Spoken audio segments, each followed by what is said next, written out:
Bem, meus amigos, boa noite a todos. Vamos iniciar aqui a transmissão, então, no Grupo Espírita Amor ao Próximo. Agradeço mais uma vez o convite. Meu nome é Fernando Samuel e sempre uma alegria renovada estarmos aqui juntos em mais esse encontro, em mais essa reflexão. Hoje, o tema da nossa reflexão, da nossa conversa hoje, dai a César o que é de César. Né? Então, para a gente iniciar, eu vou aqui fazer uma leitura de preparação para todos nós aqui. Vou fazer a leitura do livro Vinha de Luz, que tem como título, aqui o capítulo 65, que tem como título Cultiva a Paz. Aqui Emmanuel vai comentar um trecho que está no Evangelho de Lucas, que diz o seguinte, meus amigos. E se ali houver algum filho da paz, repousará sobre ele a vossa paz. E se não, ela voltará para vós. Isso aqui são palavras de Jesus que estão registradas no Evangelho de Lucas. Bem, aqui o Emmanuel vai comentar o seguinte. Em verdade, há muitos desesperados na vida humana. Mas quantos se apegam voluptuosamente à própria desesperação? Quantos revoltados fogem à luz da paciência?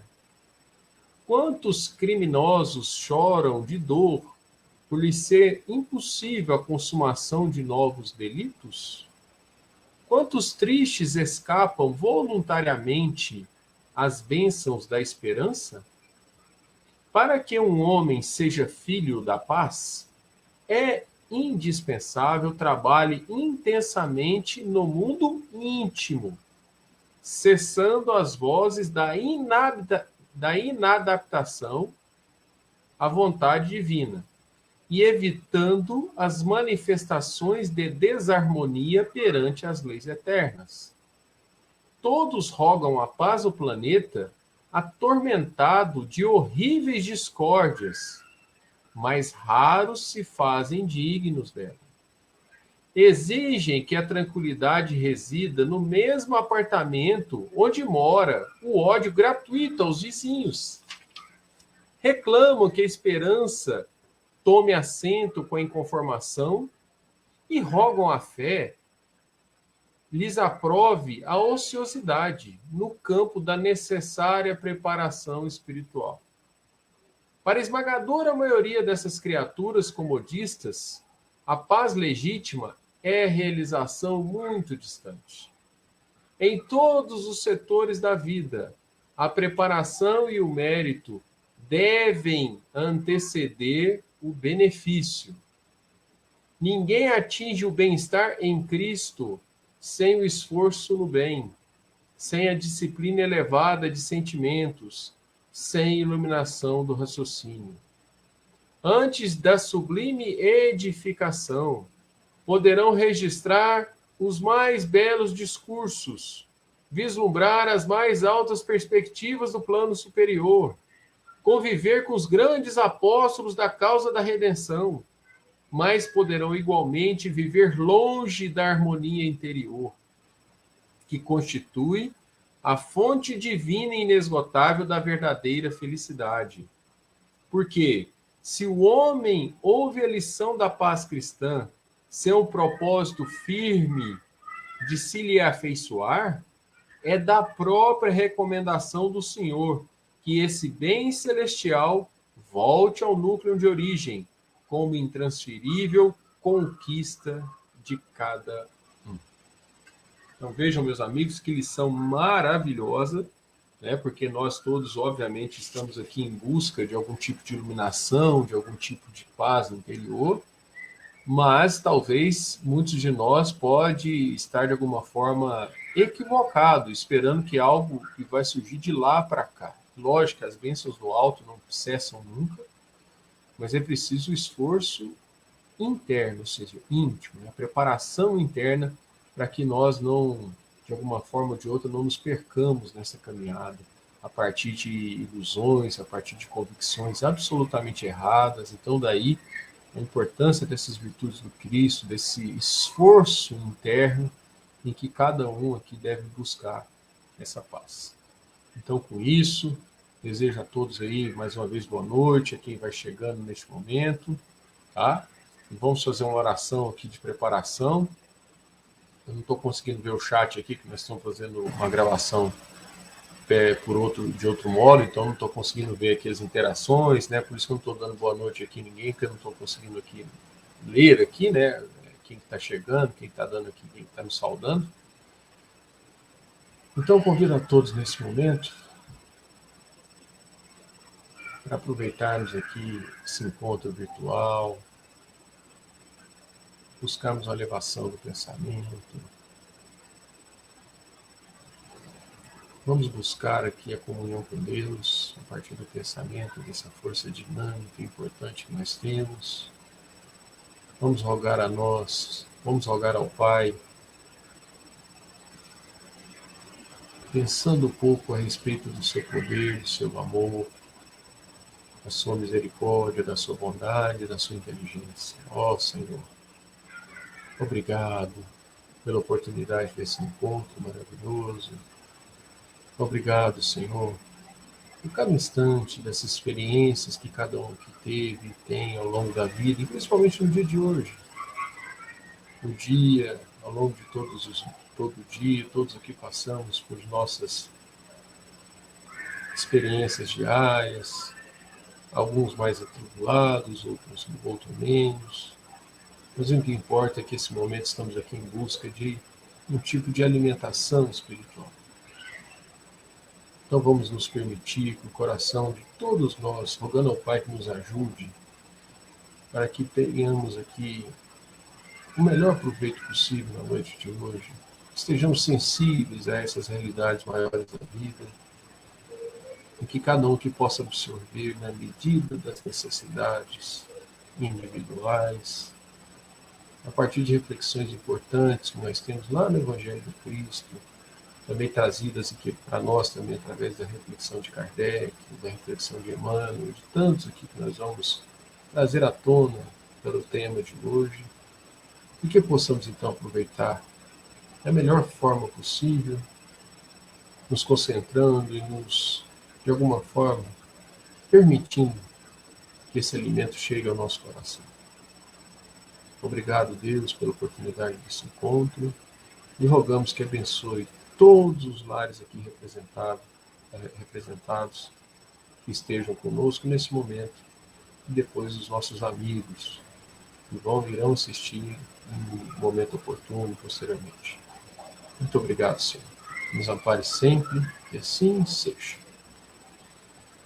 Bem, meus amigos, então, como eu disse, a reflexão nossa de hoje é dai a César o que é de César, né? Esse tema, ele, enfim, é uma frase do Cristo, né, que muitos, né, a grande maioria de nós já ouviu falar, né? Eu vou ler aqui o trechinho em que isso está dito no Novo Testamento, no nosso texto bíblico, né? E depois vou partir para o Evangelho para ver onde que Kardec explorou ou trouxe para nós reflexões a respeito desse aspecto da fala do Cristo. Aqui diz o seguinte, no Evangelho de Mateus, no capítulo 22, a partir do versículo 15. A partir do versículo 15, tá? Capítulo 22, a partir do versículo 15. Diz o seguinte. Aqui consta, viu, gente, um pouquinho antes, que Jesus, é aquele momento que ele está no templo, em que Jesus, vamos dizer assim, ele conta algumas parábolas, ele adverte ali, vamos dizer assim, as pessoas destacadas do templo, dos equívocos que eles estavam cometendo em alguns aspectos do seu modo de proceder, isso tinha irritado essas pessoas de alguma forma, e aí prossegue aqui para chegarmos a esse momento aqui, ó. Então, depois de partirem, os fariseus elaboraram um plano de enredá-lo numa palavra, ou seja, de causar dificuldades, de espremer o Cristo, né? de colocar ele em dificuldade, vamos dizer assim. E enviaram-me, os fariseus, enviaram discípulos dos fariseus com os herodianos, dizendo, e foram abordar o Cristo, né? Mandaram pessoas para colocar ele em dificuldade perante o público, dizendo o seguinte: Mestre, sabemos que és verdadeiro e ensinas verdadeiramente o caminho de Deus, e não dás preferência a ninguém, pois não olhas a aparência dos homens. E aí, então, aqui é um elogio falso que Jesus percebe. Vejam. Dize-nos, pois, o que te parece? É lícito ou não dar censo, aqui na tradução do Haroldo Dutra, né, está falando dar censo a César, que é dar tributo, né, uma espécie de imposto que tinha na época chamado censo. Né? Então, é lícito, é correto ou não pagar imposto a César? Jesus, continua aqui o evangelista, conhecendo a maldade deles, ou seja, de quem estava ali fazendo essa pergunta capciosa ao Cristo, disse a eles: por que me testais, hipócritas? Mostrai-me a moeda do censo. Ou seja, com que você paga esse valor, esse imposto? E trouxeram ao Cristo um denário, que era um valor equivalente a uma diária de serviço comum. E diz-lhes, Jesus então diz, de quem é esta imagem e a inscrição? Eles lhe dizem, de César. Então ele lhes diz, restitui, pois, a César as coisas de César, e a Deus as coisas de Deus. Ao ouvirem isso, maravilharam-se e, deixando-o, afastaram-se. Então, o contexto aqui que Jesus é colocado numa sinuca, né, porque, só para lembrá-los, e aqui é trazido isso aqui no Evangelho para nós, segundo o Espiritismo também, essa questão da discussão do imposto no meio judaico, naquela comunidade onde Jesus morava, era algo realmente que causava, assim, né, vamos dizer assim, causava um profundo impacto nas pessoas que ali viviam. E, né, a gente analisando 2000 anos depois, parece muito natural e legítima a preocupação, não é nem a preocupação, isso causava irritação profunda, né, nos judeus.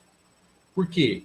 Porque é bom lembrar, naquele contexto, Jesus é um judeu, né, vive no meio judaico, e naquela época, politicamente, eles eram dominados por Roma, certo? Então, eles tinham uma autoridade muitíssimo reduzida naquela época. Então, eles não tinham eleição, não tinha essas coisas, obviamente, né? Porque democracia, essas ideias tinham surgido antes na Grécia, mas ainda não estavam difundidas no mundo todo. Né? E ainda, de alguma forma ou de outra, ainda temos vários lugares sem essa questão. Ou seja, nós mesmos escolhamos os nossos governantes, de algum modo, pelo menos alguns deles. Então, lá era uma situação muito pior, porque quem dava a última palavra não eram os judeus, eram os romanos. Então, vocês imaginem aqui a revolta das pessoas em pagar imposto para alguém que te domina as suas terras. Né? Alguém invade, igual Roma invadiu, um tempo antes, dominou a terra, e aí, como forma de explorar ali aquela região, eles cobravam tributos do conquistado, no caso dos judeus, e eles faziam isso com todo mundo, e sem dar nada em troca. Né? Então era simples assim. Então, se a gente acha que hoje, né, a gente tem muitos problemas aí, com questões envolvendo nossos governantes, seja em qualquer nível, né, por conta de várias e outras questões, vocês imaginam o nível de revolta e o tanto que isso era um tema realmente caro. Só que havia um perigo muito grande em tratar desses temas, porque Roma, vamos dizer assim, governava a mão de ferro, né? E E ali Jesus foi colocado numa dificuldade, por quê? Porque se ele responde que as pessoas deveriam pagar o imposto de maneira simples, isso causaria um impacto muito negativo no meio judaico. Falou, olha, mas então ele está concordando com esses bandidos de Roma que vêm aqui só para sugar o nosso dinheiro, porque eles tinham uma revolta muito grande em relação a isso. Né? Tanto que eles esperavam o Messias que fosse justamente acabar com Roma. Né? Então eles pensavam nesse sentido.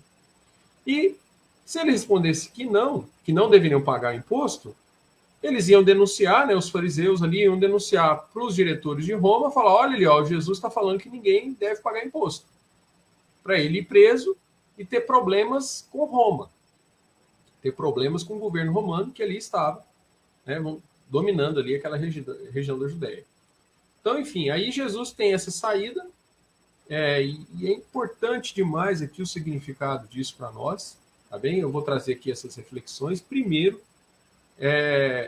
então, entendido aqui o contexto, é muito interessante como Kardec trata do assunto.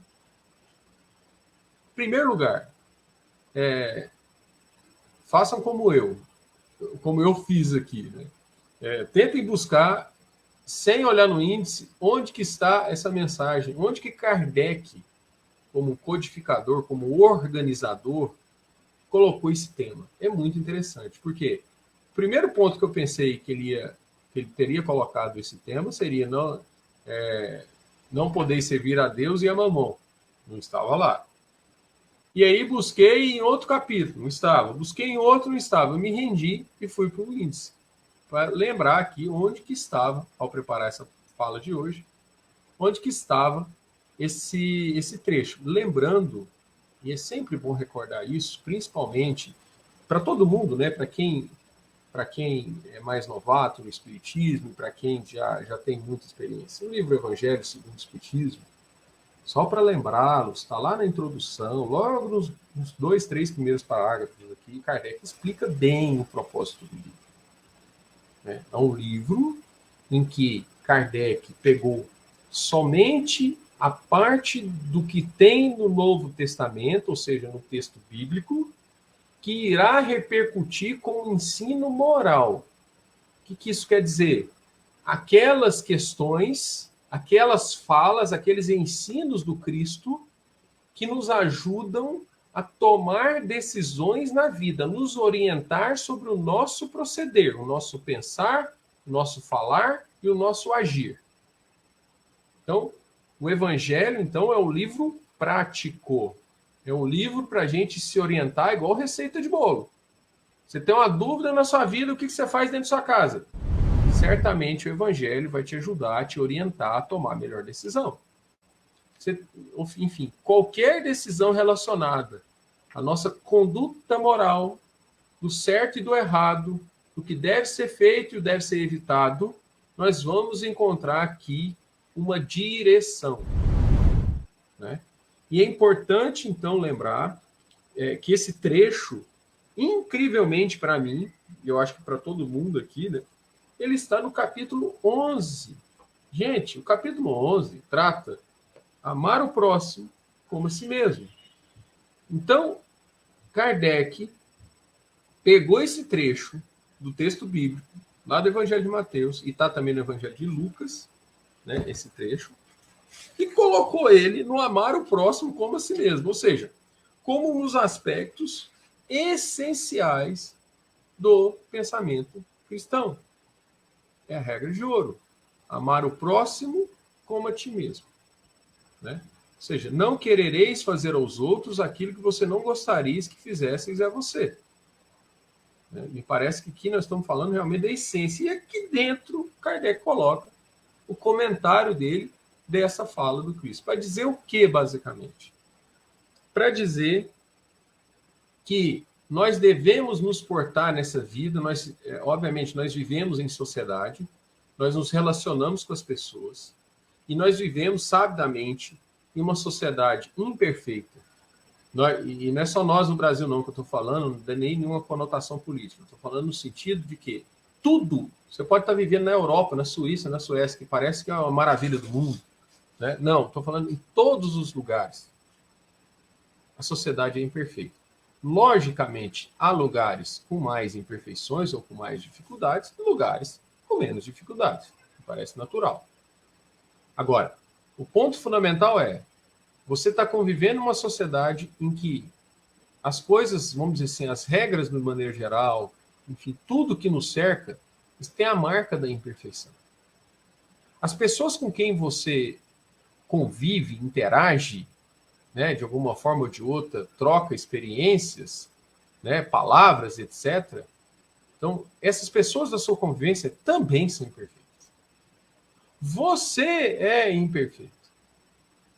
Então, vejam, aqui, quando coloca essa questão, dai a César o que é de César e dai a Deus o que é de Deus, Kardec levanta a questão de que, olha, nas relações com as pessoas, não podemos e não devemos causar nenhum tipo de prejuízo. Devemos nos portar na vida de um modo correto, honesto, probo. Então, Kardec aqui vem trazer para nós, vamos dizer assim, e aqui eu vou usar até a frase dele, ó. Esse princípio é consequente daquele segundo o qual devemos proceder para com os outros como queiramos que os outros procedam para conosco. Ele, Jesus, condena todo prejuízo material e moral que se possa causar a outrem.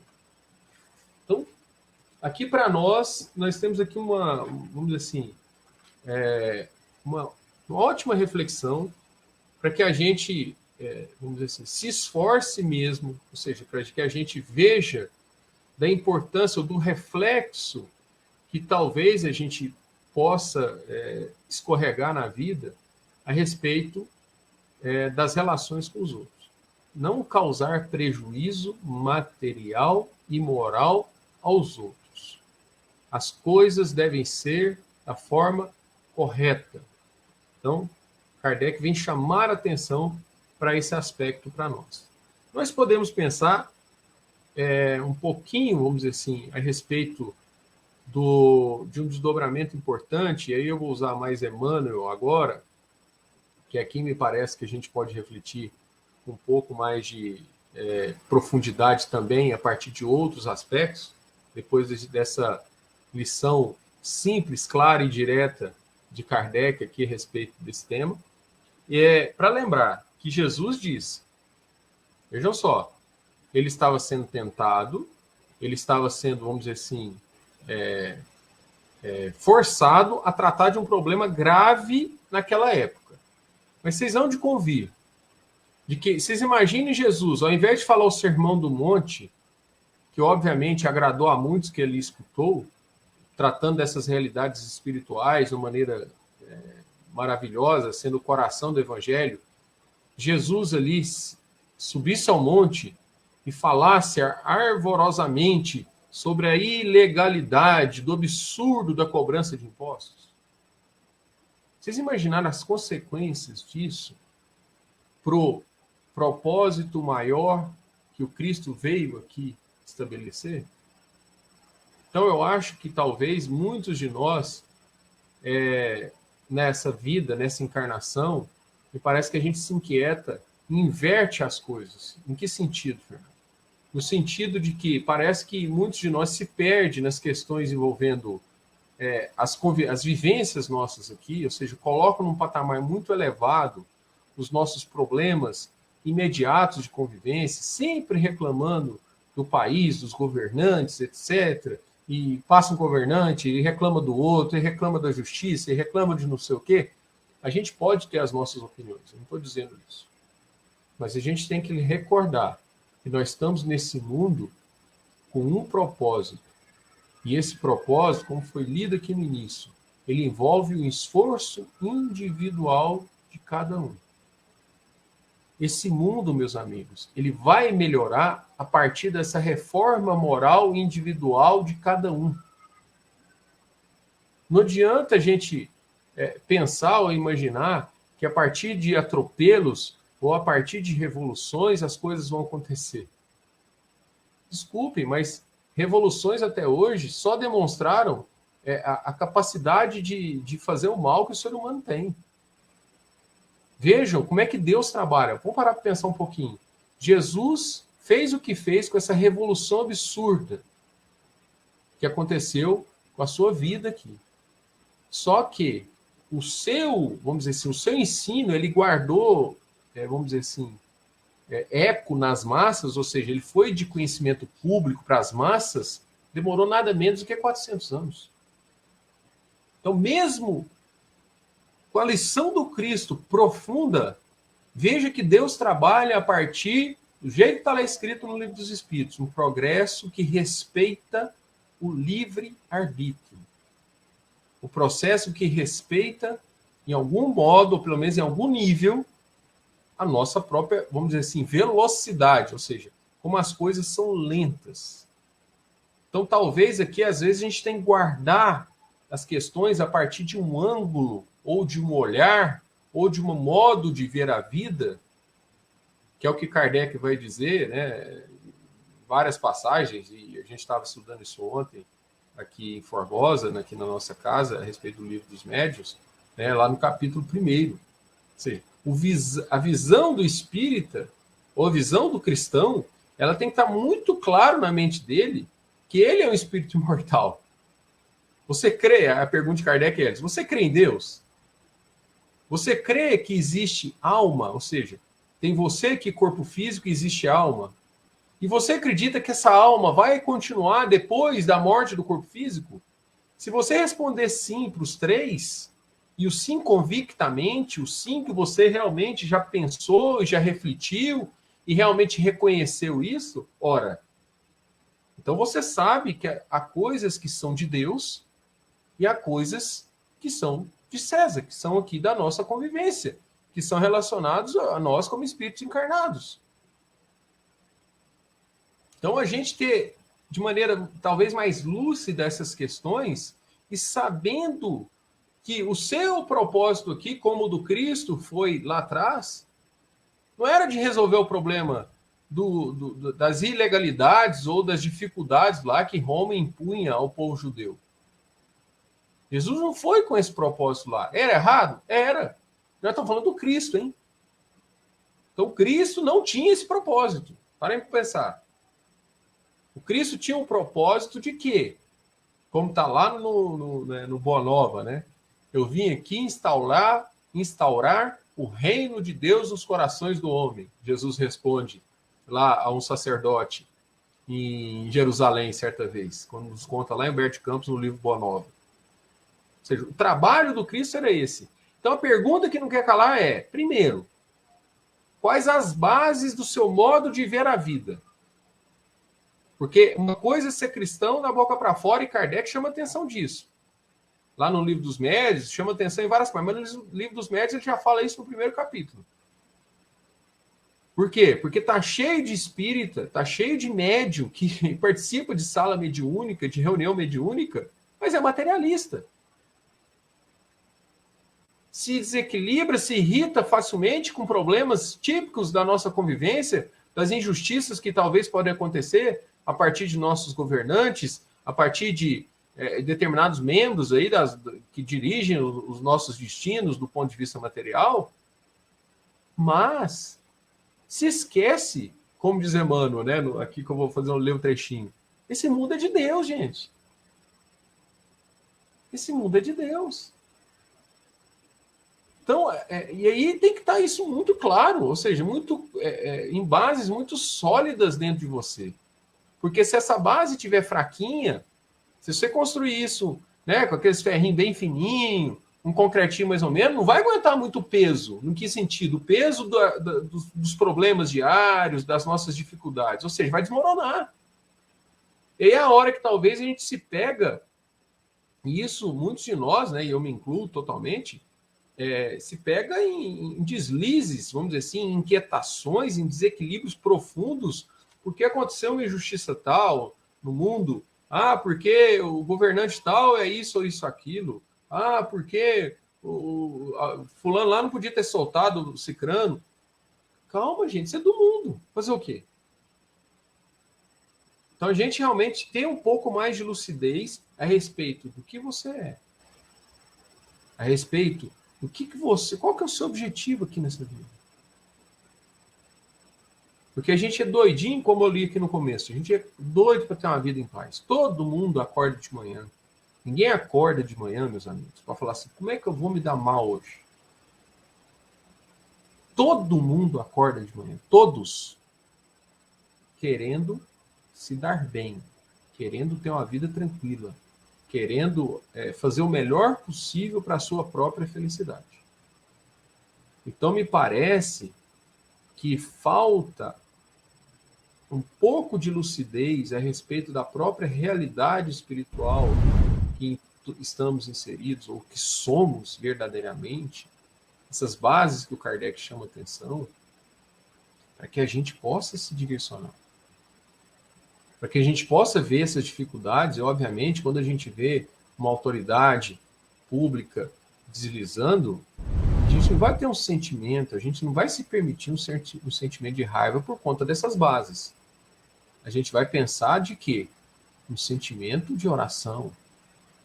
A gente vai tentar se esforçar para, ainda que a pessoa erre, ainda que ela tenha desviado milhões, ainda que tenha lá julgado de um jeito absurdo, tinha cometido lá uma injustiça profunda, quem for um julgador, etc., essas pessoas merecem oração. Por um cristão correto. Mas, Fernando do céu, esse caos aí todo, calma. A tarefa é sua? Essa é a primeira pergunta. Realmente cabe a gente perder tanto tempo com as coisas de César? Quando a gente deve ter essa convicção, ou deve buscar essa convicção interna de que o mundo é de Deus? Veja o que Emmanuel vai dizer, e aqui eu vou ler um trecho, que ele comenta aqui essa parte. Eu estou usando aqui o Evangelho por Emmanuel, tá? Nessa edição está na página 502, é um trecho que está no livro Coletânea do Além, Jesus e César. Olha aqui, o que Emmanuel está dizendo para nós a respeito desse trecho em que o Cristo fala: dai a César o que é de César e a Deus o que é de Deus. Ó, na exemplificação do Cristo, o espiritismo evangélico, na sua condição de cristianismo redivivo, ou seja, né, nós vemos aqui, um dos aspectos centrais, ou o aspecto central do espiritismo é o quê? Trazer de volta aquelas primeiras impressões do cristianismo, naquela pureza, ou naquela reflexões mais até simplificadas da vida, para a gente pegar a essência do pensamento cristão. Então, o espiritismo deve procurar as suas diretrizes edificantes no terreno da nova fé. As organizações políticas de natureza superior são sempre dignas e respeitáveis, e todos os seguidores do Evangelho devem honrar-lhes os programas de realização e progresso coletivo, acatando-lhe as instituições e contribuindo para o seu engrandecimento. Na esfera evolutiva, aí o ponto fundamental. Mas não se pode exigir de política de ordem humana a solução dos problemas transcendentes de ordem espiritual. Meu amigo, nenhum político, nenhum juiz, ninguém da esfera de César vai ensinar você a perdoar. Ninguém vai dizer para você, ou vai te dar realmente exemplos fortes para te resolver problemas sérios relacionados a relacionamento com seu filho, que talvez esteja difícil. Nenhum político vai te dizer o que você deve fazer quando você está diante de uma doença grave. Então, os problemas transcendentes ligados às nossas questões essenciais, a solução não virá de César. Ou seja, os limites da atuação do campo humano, do ponto de vista político, é garantir minimamente a nossa convivência social de uma maneira minimamente harmônica. E a gente, então, talvez possamos ficar tentados a se perder, inclusive, né? Chega a ser piada, né? Qual que é a orientação política do Cristo? Pelo amor de Deus, gente. Outro dia eu vi um monte de vídeo nesse sentido aí. Se Cristo era de esquerda, era de direita, era de centro, pelo amor de Deus. Olha o nível que nós estamos chegando.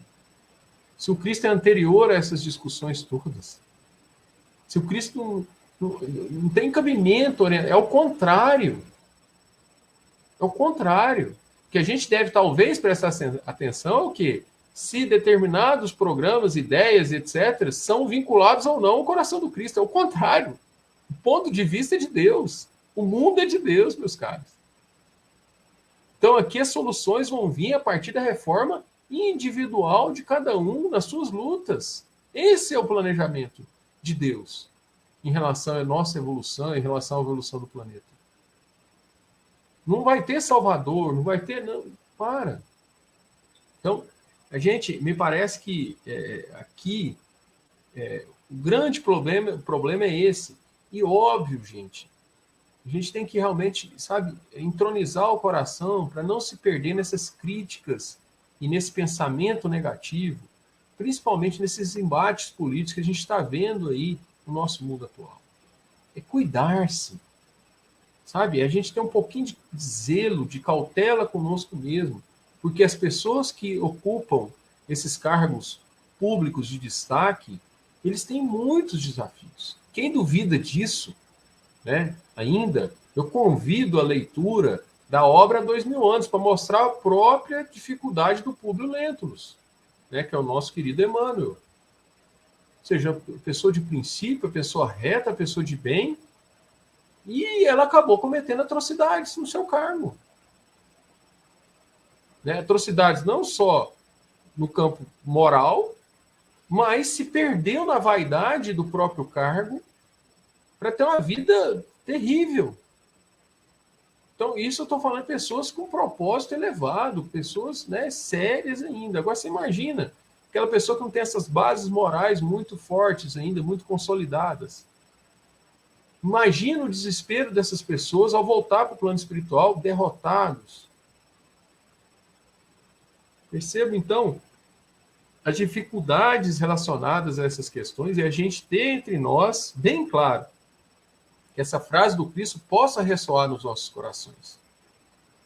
Vamos resolver os problemas de César, evidentemente. Estamos na vida, estamos encarnados, temos obrigações perante as pessoas, perante o Estado, perante os nossos deveres, o nosso trabalho, etc. Tipo de encarnado. Né? Temos os nossos cuidados, vamos dizer assim, de encarnado. Mas elas estão... Aí a questão da hierarquia. Deus está aqui.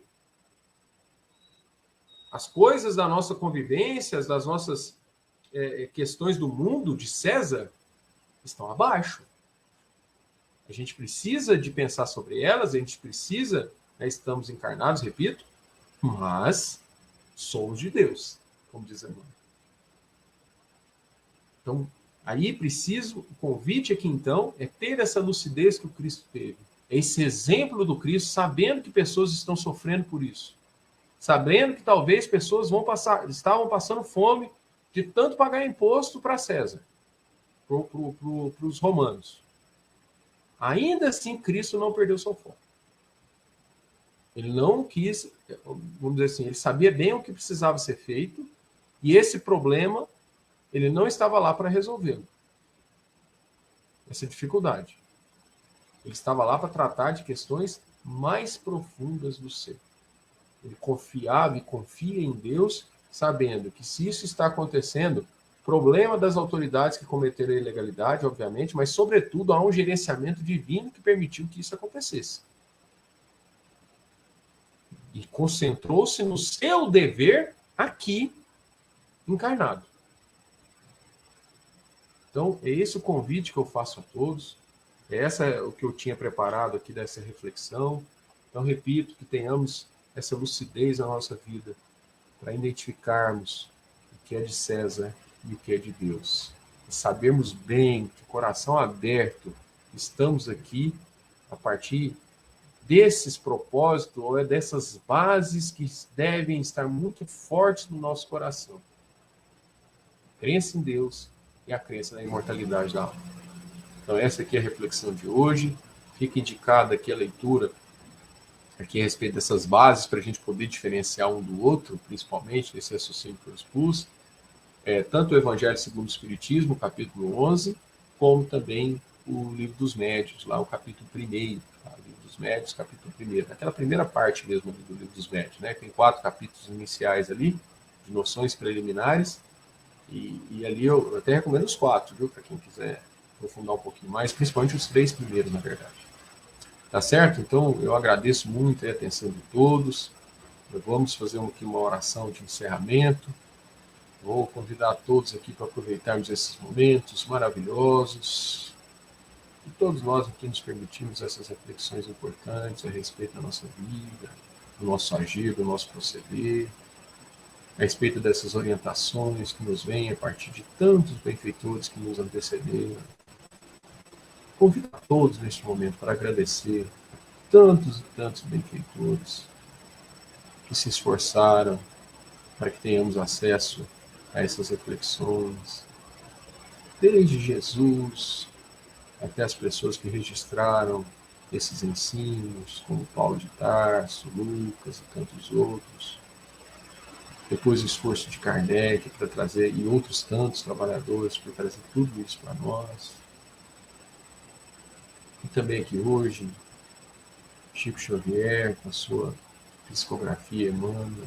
Nossa, muito obrigado por nos ter antecedido aqui tantas pessoas de bem, para nos auxiliarem com esse esforço de nos orientar, de nos ajudar na orientação a respeito de questões difíceis, que ainda de nós, ainda que estamos obscurecidos a respeito da realidade maior na vida, nessa caminhada, muitas vezes árdua, mas que possamos estar com o coração cada vez mais límpido, esse esforço diário, aproveitando esses momentos maravilhosos em que nos reunimos, para que possamos trocar essas impressões e aqui saiamos bem melhor ou bem mais equilibrados do que chegamos. Obrigado, Senhor, por essa noite maravilhosa. Obrigado, Senhor, por essa casa que nos recebe de coração aberto, ao Leonardo, à Dona Ana. Que eles possam sentir realmente o coração o dever cumprido dessa seara que estão aí adiante, de todos os outros dessa casa maravilhosa, que possam continuar juntos e unidos no propósito da divulgação e na própria redenção, que cada um tem suas lutas e suas dificuldades. Agradecemos, então, pela oportunidade do trabalho, que eu agradeço, e que tenhamos todos uma noite maravilhosa, rogando ao Pai que abençoe todos os lares aqui representados neste momento. Muito obrigado, Senhor. E que assim seja. Então, muito obrigado, meus amigos. Com isso aqui encerramos. Uma boa noite a todos. Muito obrigado mais uma vez. Até.